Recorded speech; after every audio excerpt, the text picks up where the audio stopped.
bem, amigos do Bola Presa, estamos de volta com mais um resumo da rodada. Eu sou o Denis. E eu sou o Danilo. Mais um resumo do play-in, não ainda resumo dos playoffs, mas é mata-mata, é o que importa. Ontem finalmente tivemos jogos emocionantes de verdade. Pois é. O primeiro deles, Spurs e Grizzlies. Deu Grizzlies, adeus Spurs, boas férias. E não parecia que ia ficar emocionante, mas acabou ficando. Não foi exatamente um jogo bom, parecia um jogo de 2004, sabe? Defesa, amarrado, muito arremesso de meia distância. Durante a transmissão gringa, o pessoal cogitou se não parecia um jogo do meio dos anos 80. Até pelo perfil de arremesso, a quantidade de arremesso de meia distância. Os anos 80 ainda era mais veloz, os placares eram mais altos, mas tudo bem. E aí o Grizzlies ganhou jogando em casa, com seu belo uniforme retrô. E depois teve Lakers e Warriors, mais um Curry versus LeBron James. E foi pra isso que a gente pagou o play-in. Boa, é exatamente o modelo que a gente imaginava nas nossas cabeças férteis do que deveria ser um jogo de mata-mata com estrelas da NBA. Os dois times jogaram pra valer, encurtaram rotação, o jogo foi tenso, reclamação com a arbitragem, decidido em arremesso nos últimos segundos. Falta técnica. Uma falta flagrante que não foi flagrante. Ajustes sendo feitos pelos técnicos. Antes do jogo, né? Defesas especiais para essa partida e depois, durante a partida mesmo, um jogaço. A única tristeza é que eu queria mais 6 partidas disso. Não vai ter agora o Warriors respondendo. Tipo, como a gente vai fazer agora para responder essa defesa do Lakers? E minha cabeça já tá nessa vibe. Eu já tava pensando quais são os ajustes possíveis para falar para vocês aqui. Não tem, é tudo jogo 7. Tudo jogo 7. Alguém avisa o Hornets, talvez você se preparando pro próximo jogo. Então, infelizmente, coitado. Bom, a gente vai começar com Lakers e Warriors. Só antes, um lembrete, assinem o Bola Presa, por favor, o link tá aí na descrição. Você apoia esse conteúdo aberto e ganha muito outro conteúdo exclusivo, tipo a prancheta que a gente fez a última essa semana e mais 1000 coisas. Boa, tem um monte de podcasts, tem um monte de texto, então assina a gente lá.100 falar de Lakers e Warriors, então? Bora! Bom, Lakers venceu 103-101. Foi muito... Ou foi 103-100 ou a 100, né? Isso. 103-100. O jogo estava empatado, faltando 1 minuto, quando o LeBron acertou uma bola de 3 de muito longe. Numa jogada que quebrou, numa jogada que a defesa do Warriors funcionou e o Lakers não conseguiu criar uma jogada, e aí o LeBron deu um arremesso de desespero. Um arremesso bem Curry, na frente do Curry, embora com um bônus em relação a quando é o Curry arremessando. Geralmente é o Curry arremessando na frente de alguém muito alto. O LeBron arremessar na cara do Curry é como se não tivesse ninguém lá, pela diferença de altura.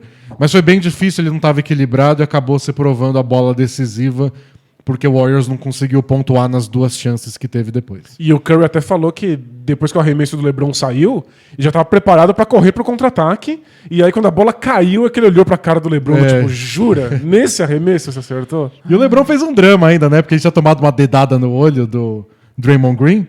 E ele falou, não, eu tava vendo 3 aros, eu arremessei no do meio. Que absurdo, né?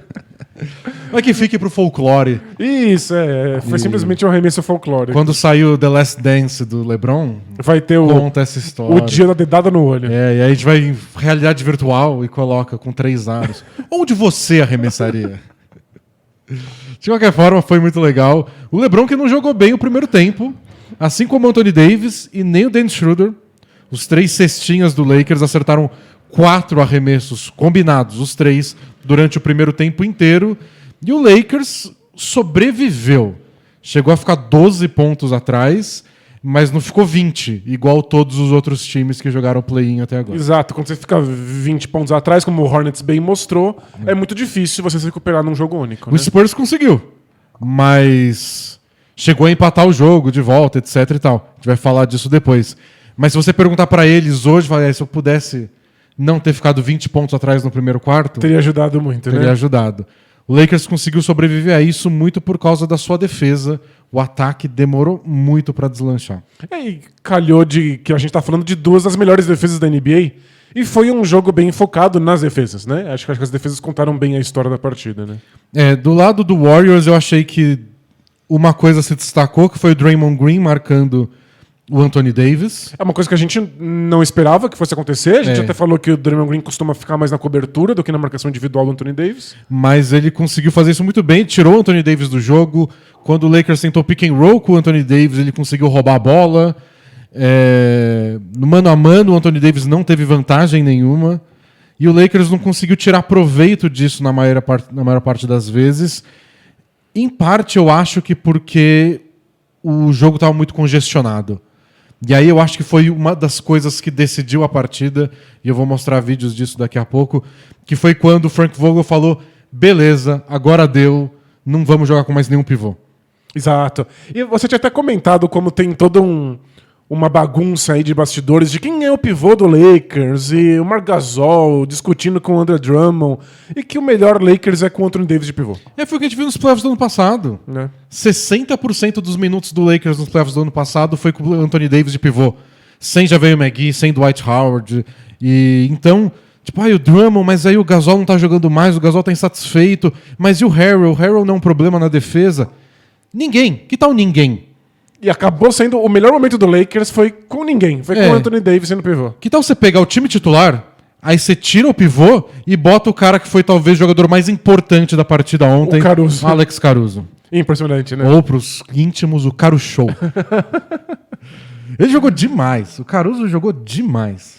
E jogou demais em umas posições em que eu, pelo menos, que não acompanho o Lakers tão de perto, não estava acostumado. Que foi ver ele levando a bola, ele carregando a bola, jogando de armador às vezes, né? Eu achei que isso não acontece sempre. Isso aconteceu mais quando o LeBron estava machucado, depois que o Schroeder saiu com um negócio de Covid. Não é o comum. Mas ontem um dos ajustes defensivos do Warriors foi botar o Andrew Wiggins marcando o LeBron quadra inteira. O objetivo era forçar um turnover do LeBron?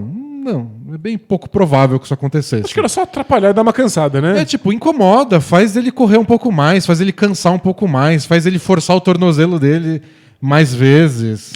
Porque atrasa um pouco o ataque do Lakers. O Wiggins não tem a capacidade defensiva de realmente trancar o LeBron, mas ele tem o corpo capaz de dar uma cansada, né? De dar as trombadas, de pressionar. Faz o LeBron demorar alguns segundos a mais pra chegar no ataque toda vez. Isso. Aí depois de umas vezes que o Andrew Wiggins pressionou ele falou, beleza, toma aí, Schroeder. Você leva pro ataque. Eu não preciso levar essa bola. Né? Não no primeiro quarto, porque eu sei que se o jogo ficar amarrado, que foi o caso, eu vou ter que jogar 35, 40 minutos. Não quero me desgastar assim.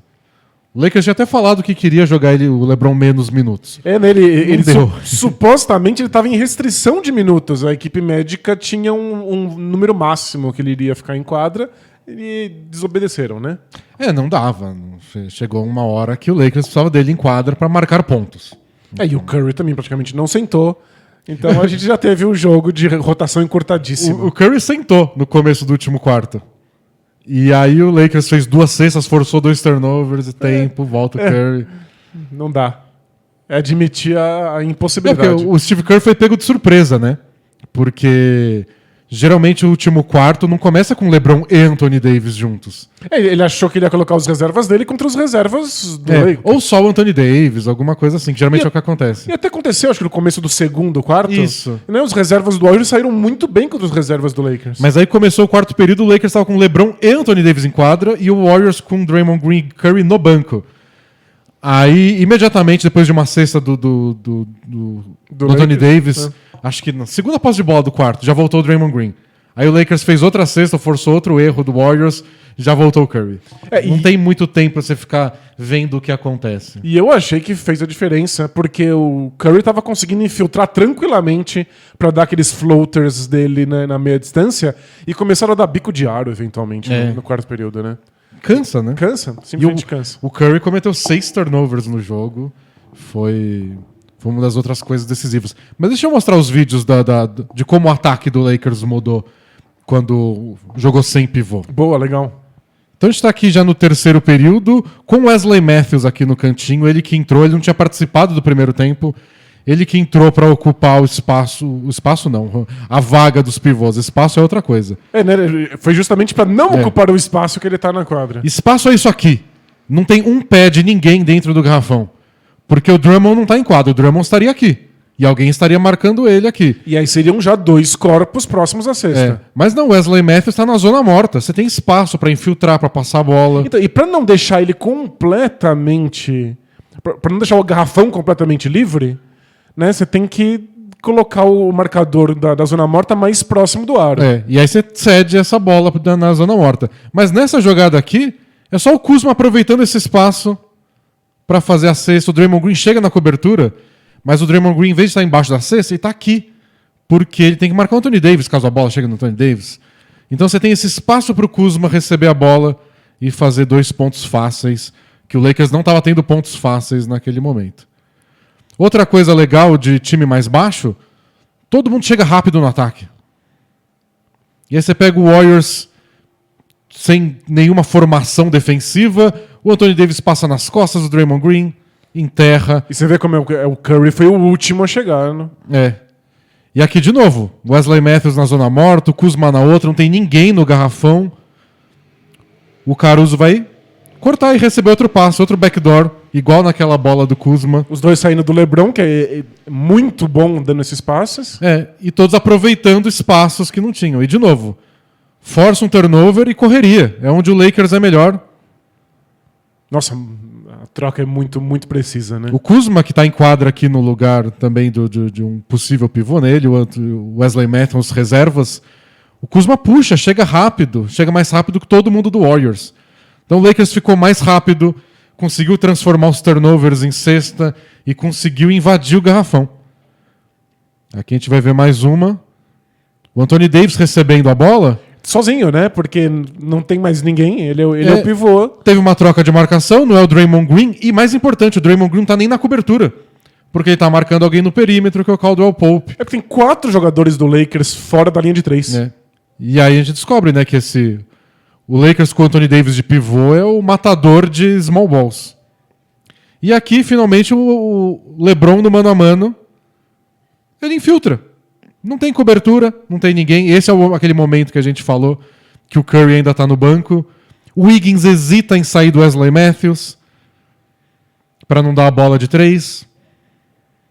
Tudo isso só porque não tem um pivô em quadra.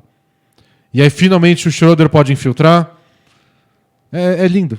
É um outro jogo, né? É outro jogo. Mudou completamente. É como se fosse outro time. Tem infiltração, e aí o Anthony Davis pode receber ali vindo do dunker spot. É porque o Anthony Davis nem estava no dunker spot no começo da jogada, estava na linha dos 3. Se ele tivesse no dunker spot, que é esse lugarzinho ali, aqui no cantinho ali, bem perto do aro, que você só recebe para enterrar, teria um defensor muito mais próximo do aro e a infiltração do Caruso seria mais difícil. Era mais fácil pro Draymond Green chegar na cobertura. E o legal é que o Anthony Davis está espaçando a quadra na linha dos 3, mas assim que o Caruso infiltra, ele infiltra junto. Nas costas do Draymond Green. E pro Curry já tá muito tarde dele sair. E se ele sai, a bola é no Caldwell Pope. Assim que você quebra a defesa, assim que o Caruso passa pelo Kent Bazemore, aí tá muito difícil pro Warriors fazer qualquer coisa. É que não é todo time que pode se dar o luxo de que o seu pivô de small ball que fica na zona morta é o Anthony Davis, né? E aqui é a bola que a gente comentou do LeBron. E aí é só arremesso do desespero, né?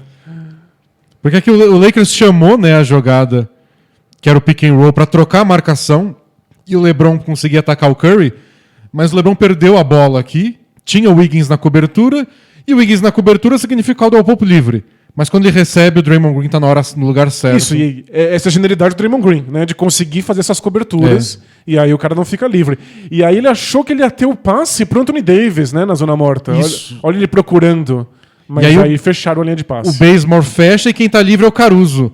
Mas ele não tá nem vendo o Caruso nesse ângulo. Então foi bem feita a cobertura. Ele não treinou os olhos na nuca dele. E o Caruso é muito esperto, né? O Caruso ele vê que não tá no ângulo de passe, ele bate pra cesta. Ele parte pra cesta. Podia ter recebido a bola, mas ele prefere o LeBron, com razão. E aí o LeBron só tem tempo de arremessar. E foi a cesta que decidiu a partida. E o Curry até que estava perto bastante pra atrapalhar. Ele só muito baixo. Né? Mas ele não deveria ter soltado do LeBron. Eu sei que o cronômetro estava acabando e que você quer talvez atrapalhar ali o garrafão. Mas olha como ele soltou o LeBron. Ele tá a 2 passos de distância. E é o tipo de coisa que você não faz com a estrela adversária. Eu acho que é confiando no relógio. Faltam 2 segundos para o estouro. Você tenta fechar o garrafão, o Caruso não receber a bola, sei lá. Não funcionou. Mas dessa vez não funcionou. Mas achei que foi isso que revolucionou o ataque do Lakers. Eu acho que é por isso que o ataque do Lakers foi tão ruim na primeira etapa, porque estava tão difícil para o LeBron e Anthony Davis, e no segundo tempo parecia mais livre, dava para respirar um pouco no meio da defesa do Warriors, que foi boa. Foi boa, o jogo inteiro. Mas o Lakers conseguiu cestas o bastante. A gente viu cestas fáceis até o bastante para essa diferença de 3 pontos no final. Por isso, o Lakers foi um time irreconhecível na segunda metade, né? No sentido bom. Um time que mudou muito e, pelo jeito, Marc Gasol e Drummond vão ser importantes em alguns duelos específicos, mas não vai ser o melhor Lakers possível, né? Não contra um time que joga igual o Warriors. Com muita movimentação de bola, time baixo, muita ajuda nas coberturas. É muito congestionado. E ontem o Lakers não estava acertando tanta bola de 3 no primeiro tempo também. Teve umas chances, as bolas não caíram. Aí que começa a complicar as coisas. Faz sentido. E queria mostrar também um pouco do Lakers na defesa, que foi um duelo defensivo, como a gente comentou, e como o Lakers conseguiu forçar muitos turnovers. O Lakers cometeu 11 turnovers no jogo, o Warriors cometeu 20. Para um jogo decidido por 3 pontos. Pois é. E no segundo tempo, o Warriors cometeu 15 turnovers. 15 dos 20 foram no segundo tempo, e o Lakers cometeu 4. Então, no segundo tempo, foi 15-4. É muito cruel. Caramba, 4 turnovers só no segundo tempo inteiro é muito impressionante. E uma coisa do ataque ainda que mostra como deu certo, o Wesley Matthews passou 14 minutos em quadra, o saldo dele foi de mais 17. Ele foi aí beneficiado por estar justamente nesse quinteto mais baixo. Ele acertou 2 arremessos. não é por causa dele, é o que a entrada dele significa pro ataque do Lakers. Então, é muito legal para entender como funciona esse small ball do Lakers. Que não é que esse small ball cria mais bolas de 3 pontos para quem entra no lugar de um pivô. Não, é só você não estar ocupando aquele espaço. Não é sobre o que você está fazendo, é o que você não está fazendo. E poderia ter rendido mais bola de 3 se o Warriors falasse, não, eu vou deixar o Wesley Matthews livre. Isso, pra ficar ali ocupando o garrafão. É que tipo, ele entrou na quadra e meteu uma bola de 3. Aí você coloca uma pulga atrás da orelha do adversário. Aí você não deixa ele livre e aí ele para de ocupar o garrafão e ainda atrai um defensor, né? Mas eu quero mostrar como o Lakers marcou o Curry, especialmente, porque eu acho que foi o responsável pela vitória e ao mesmo tempo o Curry jogou muito bem.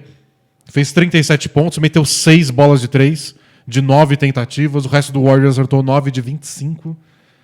O Curry jogou bem, mas o Lakers conseguiu atrapalhar o bastante. E especialmente conseguiu cansar bastante ele, né? Ele estava infiltrando muito, eventualmente começou a infiltrar menos. Começou a dar bico de ar, começou a dar bico de ar, acho que a defesa atrapalhou o suficiente, né? Vamos ver. Então a gente está aqui no começo do jogo. A gente já viu uma jogada que aqui o Curry tá vindo receber a bola do Draymond Green e o Andre Drummond, que é o cara que tá marcando o Kevon Looney, já tá aqui pro Curry. Dane-se o Kevon Looney. O LeBron, sabendo que o Drummond vai ficar, ele sai na cobertura. Que sai na ajuda, e aí o Caldwell Pope fica aqui com 2 contra 1.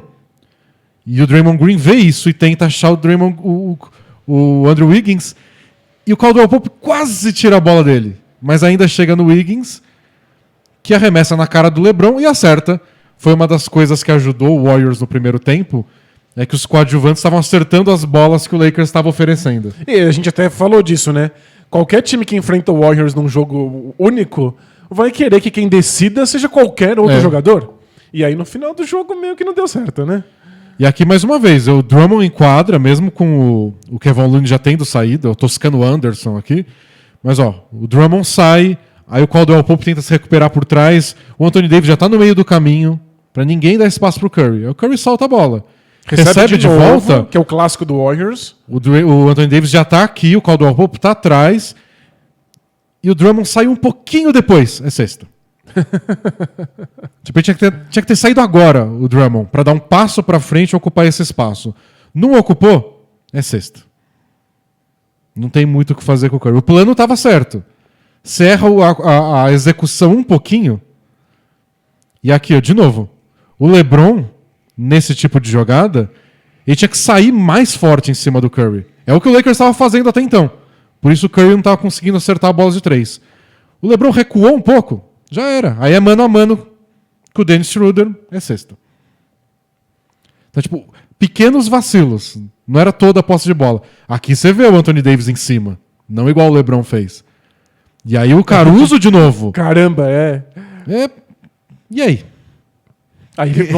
Aí você só confia no seu plano. Você fala, não, eventualmente ele vai começar a errar, ele não vai conseguir arremessar todas, ele vai ter que passar a bola pra alguém, você só respira fundo e vai pro segundo tempo.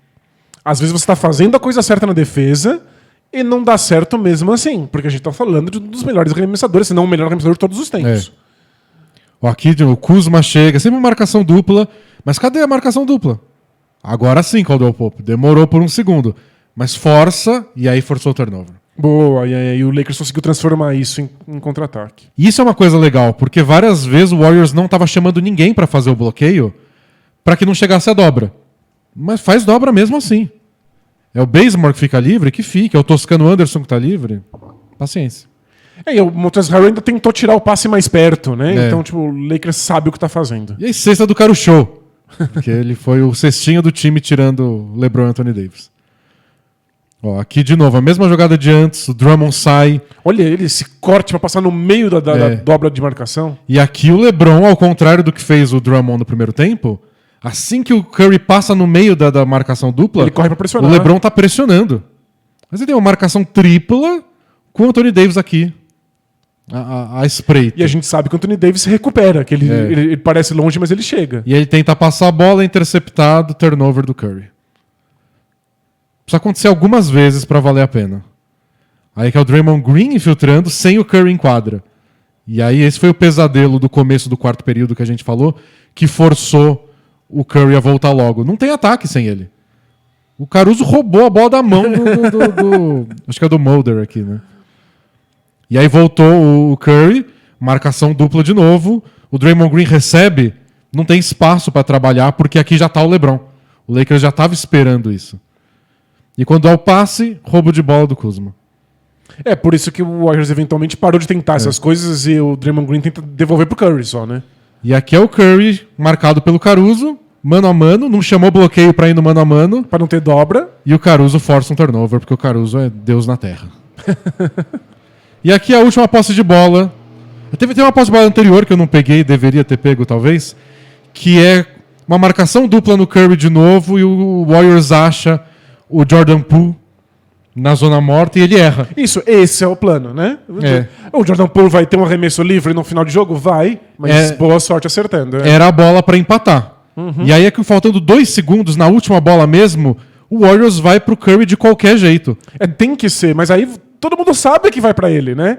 Então é muito mais fácil se antecipar, como o Anthony Davis fez aí. E o que é engraçado da gente assistir é tipo, aponta pra mim, Danilo, onde está o Andrew Wiggins? E qual é o marcador do Lakers mais próximo? O Wiggins está completamente livre na zona morta, oposta à bola. É um passe muito difícil. Mas é tipo, fica livre, eu vou marcar o Curry. Então, e aí, mérito do LeBron e do Caruso, que estão lá colados na linha lateral, para dificultar esse passe pra zona morta do outro lado. Mas, em todo caso, mesmo se o passe chegasse, é um passe pro Wiggins na zona morta, não pro Curry. Não, é o não Curry. Se é um não Curry, é uma vitória do Lakers. Então acho que foi isso. O Warriors sabia o que fazer quando recebia essa defesa, fez e muitas vezes deu certo. No primeiro tempo, os outros jogadores acertaram várias bolas de 3. O Curry conseguiu pontuar mesmo assim, depois no primeiro quarto um pouco mais difícil. Mas o Lakers tinha que conseguir turnovers o bastante, e conseguiu. Do Curry e de outros jogadores quando o Curry passava a bola. Conseguiu vencer os minutos que o Curry sentou e foi o bastante para essa vitória por 3 pontos. E aí uma coisa muito importante é no final de jogo, quando o Jordan Poole precisa acertar um arremesso, tá 3 pontos atrás, não 3 pontos na frente. Aí é mais difícil. É muito mais difícil, tem muito mais pressão para esses jogadores que não estão acostumados com arremessos grandes, né? E pensando pro Lakers, eu achei legal que a defesa funcionou muito bem. E que o LeBron errou umas bolas esquisitas no primeiro tempo, mas no segundo parecia mais o LeBron que a gente conhece. E pro Warriors, eles jogaram muito bem contra um time que jogou muito bem e que sabia como defender eles. Então é meio que o Warriors é favorito contra o Grizzlies e vai ser bem complicado pro Jazz na primeira rodada se esse confronto acontecer. Então, mas eu brinquei aqui que eu queria 7 jogos desse Lakers e Warriors, mas sinceramente eu acho que com o tempo a defesa do Lakers só ficaria melhor do que tá fazendo contra o Curry. E eu não sei se o Warriors tem muito repertório para explorar com esse elenco nesse momento. Pro Warriors, quanto menos jogos, melhor. Mas... no fundo, as grandes chances do Curry acertar aí um monte de bola de 3 e acabar com um jogo estão num jogo único. Mas eles quase venceram o time que foi a melhor defesa da temporada, que é o Lakers, completo, fora de casa, com uma defesa em cima do Curry, que se você analisa o vídeo, fala... O Lakers, 90% das vezes, executou direitinho. Exato, fez aquilo que queria, seguiu o plano. Né? A gente viu umas jogadas que... E assim, você piscou, você errou uma coisinha, o Curry fez sexta. Então achei que foi um jogaço. Isso é a coisa mais divertida de todas, a tensão na quadra. Tava muito tenso. Os jogadores estavam muito tensos, isso era perfeitamente perceptível. As discussões entre os jogadores com arbitragem, falta técnica. E o Lakers conseguiu botar um pouco mais de gente no ginásio, tinha 6 mil pessoas. A gente tá vendo jogos geralmente com 3 mil. Tinha uma ala inteira do ginásio só pra vacinados. A ala dos vacinados, né? Quando tiver carnaval no Brasil de novo, tem que ter, né? Na ala da bateria, os baianos, os vacinados. Aí vão ter 3 pessoas. Porque nesse ritmo, né? Mas foi legal ver isso, que tinha mais gente, tinha barulho, tinha tensão. Fez valer esse play-in. Espero que os outros jogos façam, que agora é mata-mata de novo. Mas esse já valeu. Boa. A gente tem chance aí de ver um grande jogo entre o Warriors e Grizzlies. Vamos ver o que o Grizzlies defensivamente pode oferecer contra o Curry. Fazer com o Curry, né? Porque Valanciunas em quadra foi legal contra o Spurs. Contra o Warriors vai ser um pouco diferente. Então vamos falar de Spurs e Grizzlies? Boa. Inclusive, porque o Grizzlies, se tem uma coisa a oferecer contra o Warriors, é a defesa que eles conseguiram aplicar contra o DeMar DeRozan. E foi o Dillon Brooks tornando a vida do DeRozan um inferno. E a gente falou no preview, né, do play-in, no vídeo que tem aí, se vocês quiserem, do 15 minutos, de como o Dillon Brooks fez um inferno da vida do Curry no último jogo da temporada regular. E que o Warriors deslanchou quando o Dillon Brooks cometeu a sexta falta. E ontem foi a vez do DeMar DeRozan sofrer com a defesa do Dillon Brooks. É um pentelho. E marcação quadra inteira, sem parar, e toda vez que ele é batido num corta-luz, ele dá um jeito de se recuperar e ele contesta por trás ou pela frente o arremesso. E ele tem um bom entrosamento defensivo com o Valanciunas, então o resultado foram sanduíches que permitiram que o DeRozan tivesse uma das piores partidas da temporada, né? Pensando nisso, eu acho que foi essencial, né? A gente comentou no preview também de como um dos trunfos do Spurs poderia ser o melhor jogador em quadra é o DeRozan, ele faz 25 pontos, 10 assistências e meio caminho andado para o Spurs. Não foi o caso. O Spurs sentiu muita falta do DeRozan produzindo no ataque. Calhou de que foi um jogo muito parecido com o que a gente imaginava quando a gente tinha feito o preview. Que foi a defesa do Dillon Brooks, tornando tudo muito difícil, e o Valanciunas ser um jogador que o Spurs não tem como responder. Eles não têm como disputar rebotes com o Valanciunas e eles não conseguiram, de jeito nenhum, impedir que ele entrasse no garrafão para fazer cestas. Pegar rebote ofensivo e pontuar, receber a bola em cima do Puddle e pontuar direto em cima do Puddle num post-up. Teve uma que ele errou o post-up, aí ele mesmo pegou o rebote dele, foi lá e pontuou de novo. E a gente viu acontecendo com o Nurkic quando eles enfrentaram o Blazers, que eles não tinham nenhuma resposta pro Nurkic, e o Valanciunas está num nível muito parecido, né? O Valanciunas está jogando muito bem. Contra o Warriors, pensando no próximo jogo, a questão é, tipo, o Dillon Brooks vai marcar o Curry mais longe do que ele marca o Spurs, tipo, do que marcou o DeRozan. Mas na linha dos 3, não na meia distância. Então, o Valanciunas vai estar mais longe. Se quiser chegar mais perto, já não está na zona de conforto do Valanciunas, pode ceder mais bolas de 3 pro... É uma defesa mais difícil. Sem dúvida. Esse era um matchup ideal pro Valanciunas. Que era contestar as bolas de meia distância do DeMar DeRozan e não ter que sair tanto do garrafão, né? Contra o Warriors é um pouco... O Valanciunas tem vantagens no ataque, muitas desvantagens na defesa, então a responsabilidade do Dillon Brooks é maior e é mais difícil. É mais difícil marcar o Curry que o DeRozan, não é segredo pra ninguém. Claro, faz muito sentido. Mas o Spurs ficou vivo no jogo, mesmo com problemas com o Valanciunas e mesmo que o DeMar DeRozan não estivesse pontuando, porque é um time que erra pouco, eles desperdiçaram pouca bola, então eles cederam realmente poucos contra-ataques pro Grizzlies, mas se o DeRozan não deslanchasse, eles não tinham realmente muita chance, né? É engraçado que quando a gente pensa num duelo e as duas coisas acontecem, porque a gente falou, o Grizzlies faz muito ponto de contra-ataque, então eles forçam erros e transformam isso em pontos. O Spurs não comete muitos turnovers. E aí? Você teve um momento do jogo que até tweetaram a estatística. Tipo, sei lá, terceiro quarto. O Spurs tem só 4 turnovers. Impressionante. E o Grizzlies tem contra-ataque mesmo assim, né? Os 4 viraram cesta. Os 4. Você erra pouquíssimo. São 8 pontos já nisso, de bandeja. Você tem que errar 0, porque o Grizzlies realmente transforma isso em contra-ataque. Todas as vezes que o Spurs dava uma vacilada, era contra-ataque. E tem o que você falou aí agora. Às vezes não era turnover.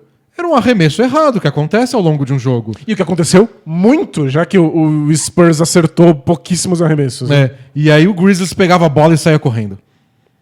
Aqui, o Spurs acertou 35% de todos os arremessos de quadra. Na transmissão gringa eles mostraram, né, que era tipo...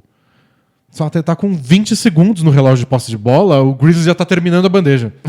Eles atacam muito rápido, Já atacam né? muito rápido, mesmo de arremesso errado, que foi o que mais teve aí. Então, e aí forçaram o DeMar DeRozan a acertar 5 de 21 arremessos.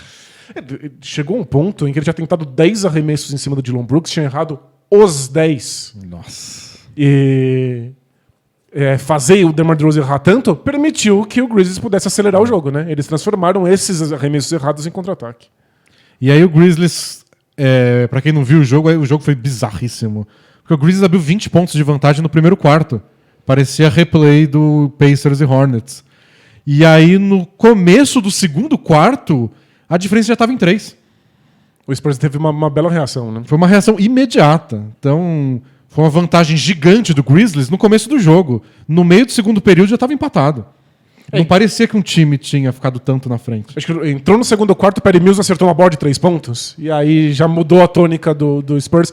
O Spurs precisou que outros jogadores acertassem os arremessos que o DeRozan não estava conseguindo acertar. O time titular do Spurs não estava conseguindo produzir nada ofensivamente. E o time reserva do Grizzlies foi destroçado. Todos os minutos que os titulares do Grizzlies não estavam em quadra, o Spurs deitou e rolou. Especialmente quando o Valanciunas não estava jogando. E é uma coisa curiosa, porque o banco do Grizzlies não é ruim. É uma dos trunfos do time é esse, né? Ter um elenco profundo. Então, não era o que a gente esperava, mas eu acho que o Taylor Jenkins, que é o técnico do Grizzlies, percebeu um pouco isso. E mais pro fim do jogo, as rotações estavam mais ajustadas. Bem curtinhas. Não vão abusar de todo mundo, não vão ficar botando uns caras aleatórios. Até porque o jogo começou a ficar com o placar apertado e aí deu pra ver que se você tirasse o Valanciunas, o jogo não ia muito longe. E o Spurs tentou responder, né, com o Gorg Jang pra marcar o Valanciunas, deu uma facilitada. E é uma lei do ex, né? O Jang tava no Grizzlies até outro dia. Mas nem lei do ex salvou o Spurs. Não teve como. Com a defesa do Dillon Brooks em cima do DeRozan, eu acho que realmente não tinha muito pra onde ir. Vamos ver, você separou uns lances. Boa, né? separei sim. Esse aqui é o que você falou já do Dillon Brooks marcando o DeRozan, às vezes quadra inteira. E é isso, é o começo do primeiro quarto. Ele tá marcando quadra inteira, ele passa pelo corta-luz. É isso que a gente fala quando a gente fala brigar com corta-luz, é isso aqui, ó. Ele não tem desiste, um bloqueio, né? E ele continua colado no DeRozan, mesmo assim, mesmo que dê uma trombada, fique um pouquinho atrás, foi o bastante pra forçar um erro. E com de sorte também. E o Valanciunas bem longe do aro, impedindo que o DeRozan continuasse, né? E aí o Grizzlies, um semi-contra-ataque, mas transformou a vantagem numérica em sexta. Com o Valanciunas, né? Com o Valanciunas. Dillon Brooks de novo, com cobertura, mas o Dillon Brooks no cangote do DeRozan. E o Valanciunas garantindo o rebote ali. E esse aqui é o legal, né? Tem a defesa individual aqui do Dillon Brooks, mas tem o Valanciunas marcando o espaço aqui, para não ter uma infiltração, e o Ja Morant dando espaço pro DeJounte Murray arremessar, se quiser, porque ele também tá na cola do DeRozan. Então esse triângulo aqui, tipo, você já tem um baita defensor individual em você. Aí você tem outros dois na cobertura, um na direita e um na esquerda. O que você faz? São 3 jogadores fazendo o trabalho. Aí você vai para um arremesso muito contestado, que quase entrou. Geralmente o DeRozan acerta essas bolas. Ó. Você viu de novo o Jaren Jackson Jr. chegando? Tipo, parece que tá infiltrando. Aí o Jaren Jackson sai de alguém que a gente nem tá vendo na linha dos 3. E aí o DeRozan tem que virar pro outro lado e aí o Dillon Brooks brilha. Essa velocidade lateral dele de continuar na frente do adversário, né? E jogando no limite, né? A transmissão gringa ficou discutindo. Essa eu não achei que foi falta. Essa parece um pouquinho, tipo, grudado. Um juiz mais chato estraga esse jogo do Dillon Brooks. Tem isso, e muita gente reclamou da arbitragem do jogo, mas é porque o Dillon Brooks está sempre no limite. E olha, esses são os arremessos que eu gosto muito. O Dillon Brooks, quando ele é batido, ele contesta o arremesso mesmo assim. Ele volta, ele tá atrás, mas vai lá e contesta no final só pra dar uma atrapalhada. E aí o Spurs mudou um pouco o jeito de usar o DeMar DeRozan a partir disso e começou a fazer corta-luzes bem altos pro DeRozan ter a chance de infiltrar. Em vez de fazer no espaço da zona morta, faz na linha dos 3 pra ele ter essa passada, né? O ritmo pra atacar. E aí o Valanciunas começou a ficar mais importante. Olha como o Dillon Brooks sempre fica na frente. E essa aí, o replay mostrou que foi falta mesmo. Esse é o Dillon Tipo, Brooks em tempo real eu achei bolso. que foi toco. No replay dá pra ver ele batendo no punho do DeRozan. Aqui já é o DeRozan vindo sem a bola. Tipo, um bloqueio pra ele receber a bola livre do Dillon Brooks. O Dillon Brooks chega a tempo. E aí é o primeiro arremesso que o DeRozan acerta em cima do Dillon Brooks no jogo. Contestado. Contestado. E aqui ele recebe o corta-luz.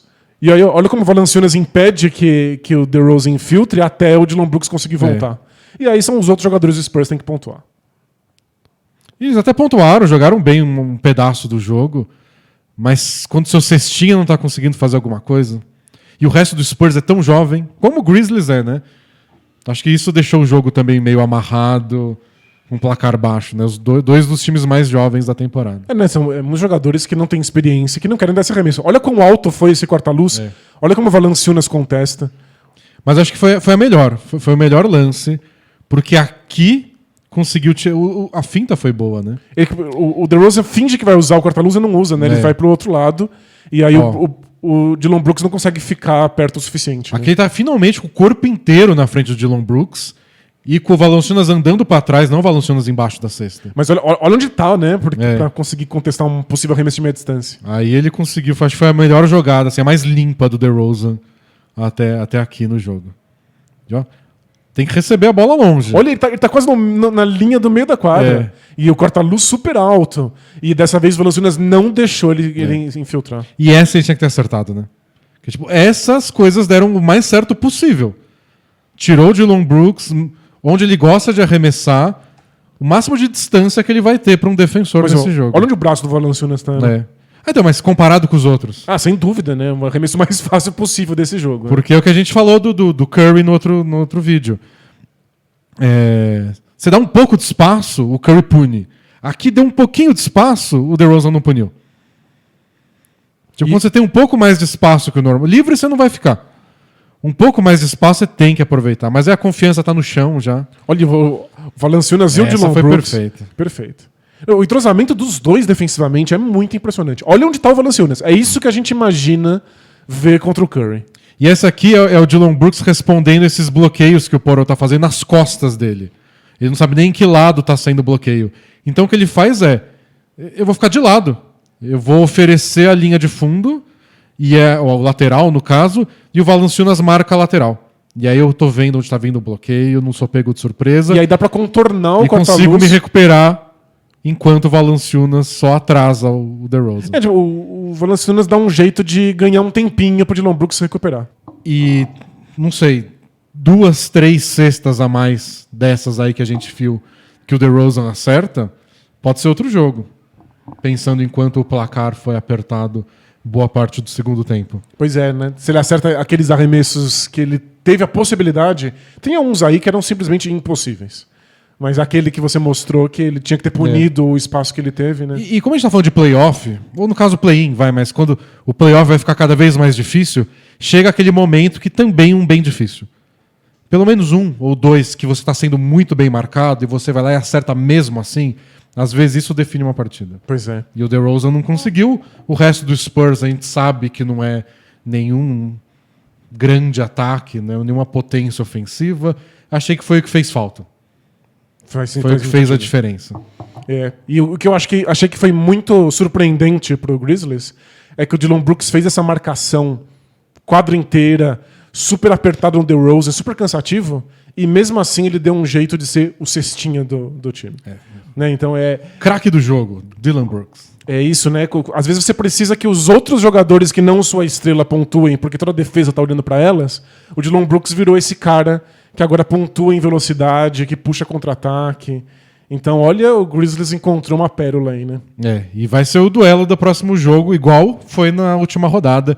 Já aconteceu isso, Warriors e Grizzlies valendo a 8ª vaga em São Francisco. Foi o jogo da semana passada, no domingo.